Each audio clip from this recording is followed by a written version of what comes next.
ఒక పక్కన ఇచ్చిన హామీ నిలబెట్టుకుంటూ ఇంకో పక్కన అభివృద్ధి ముందలు తీసుకెళ్తున్నాం. ప్రజలందరూ ఒక్కసారి గుండె పైన చేయి పెట్టుకుని ఆలోచించండి. ఇదే రోడ్ లో నేను నడిచా, స్కేల్ పెట్టి కొలతలు కొలిసా ఎంత లోతు గుంతుందని. నేను ఎక్కడ నడవాలంటే కార్యకర్తలు పక్కన పెట్టుకుని సరదాగా చేసి మాట్లాడుతూ నడిచేవాడు. కానీ మన ప్రాంతానికి వచ్చి గల గుంటలు చూసి ఆగ్రహం ఇప్పుడు మాట్లాడదు ఏ గుంతలు ఎప్పుడు పడతామో తెలియని పరిస్థితి. కానీ అదే ఎన్డీఏ ప్రభుత్వం అధికారంలోకి వచ్చిన వెంటనే రిపేర్లకి డబ్బులు విడుదల చేసి పెద్ద ఎత్తున రోడ్లు రిపేర్ చేస్తాం జరిగింది. ఇంతేకాదు ఆనాడు నేను హామీ ఇచ్చా, ఎన్డీఏ ప్రభుత్వం అధికారంలోకి వచ్చిన వెంటనే ఈ రోడ్డు విస్తరణ కూడా చేస్తాం, 4 లేన్ రోడ్ వేస్తాం అని ఆనాడు చెప్తాం జరిగింది. ఇంకా మీ ఎమ్మెల్యే గారు కూడా వదిలిపెట్టాడబ్బా, వెంటాడాడు. ఒక పక్కన ఉప ముఖ్యమంత్రి గారు పవన్ అన్నతో పోరాడారు, ఇంకో పక్కన శాసనసభకు వస్తే చాలు అన్న యువగల మామి కొంచెం మీదే బాధ్యత కదా అన్నాడు. ఆయన ప్రోత్సాహంతో ఈ రోజు మనం ఈ ప్రాజెక్ట్ ముందలు తీసుకెళ్తున్నాం. 4 లేన్ రోడ్ చేసినప్పుడు ఇక్కడంతా కొంతమందికి అంటే ఇక్కడున్న షాపులు గాని ఇల్లు ఉన్న వాళ్ళు కొంచెం ఇబ్బంది ఉందని నాకు తెలియజేస్తాం జరిగింది.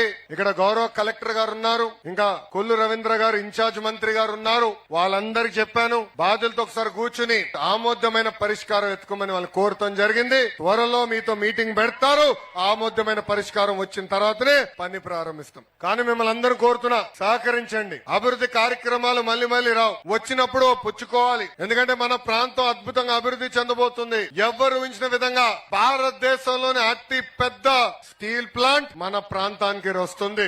ఎన్టీపీసీ గ్రీన్ ప్రాజెక్ట్ వస్తుంది, పెద్ద ఎత్తున బల్క్ డ్రగ్ పార్క్ కూడా వస్తుంది. అవన్నీ వస్తే ఇంక రోడ్లు సరిపోవబ్బా. అందుకే రోడ్లు అభివృద్ధి చేయాలా, అవసరం అయితే 2-3 దగ్గర ఫ్లైఓవర్ వేసుకోవాలా. అప్పుడే పెద్ద ఎత్తున నిరుద్యోగ యువకులకి ఉద్యోగాలు కల్పించచ్చని ఇక్కడున్న ప్రజలందరూ తెలుపుకుంటున్నా.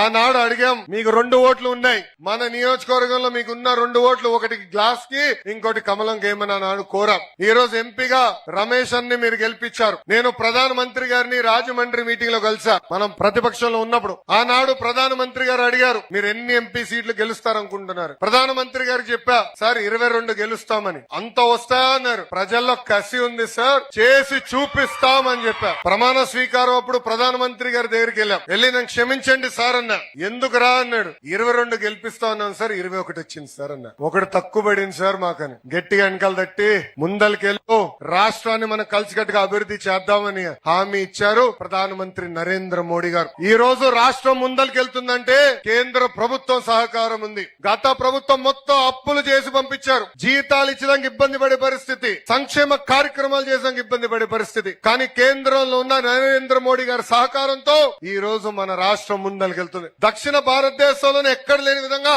మనకి ప్రాజెక్టులు ఇచ్చారు, అభివృద్ధి కార్యక్రమాలు చేస్తున్నారు. ప్రజలందరూ తెలుస్తున్నా 5 సంవత్సరాలు ఓపిక పట్టండి, మన ప్రాంత రూపురేఖలు మార్చే బాధ్యత ఎన్డీఏ ప్రభుత్వం తీసుకుంటుంది. ఇంకా తెలుగుదేశం, జనసేన, భారతీయ జనతా పార్టీ కార్యకర్తలందరినీ కోరేది ఒకటే, కలిసికట్టుగా పోరాడాలి, కసితో పనిచేయాలి. అధికారంలోకి వచ్చామని అజం ఉండకూడదు. 10 కాదు 100 మెట్లు తగ్గి ప్రజల కోసం అహర్నిశలు కష్టపడాలి, ప్రజలకు అందుబాటులో ఉండాలి. ప్రతి నెల 1వ తారీఖు వచ్చినప్పుడు మనందరం వెళ్లి అవ్వ తాతలకి పెన్షన్ ఇవ్వాలి. ఊరిలో సమస్యలుంటే తెలుసుకుని శాసనసభ్యుడికి, ఎంపీ గారికి తెలియజేయాల్సిన బాధ్యత కూడా మనందరి పైన ఉందని గౌరవ తెలుగుదేశం, జనసేన, భారతీయ జనతా పార్టీ కార్యకర్తలు తెలియజేస్తున్నాం.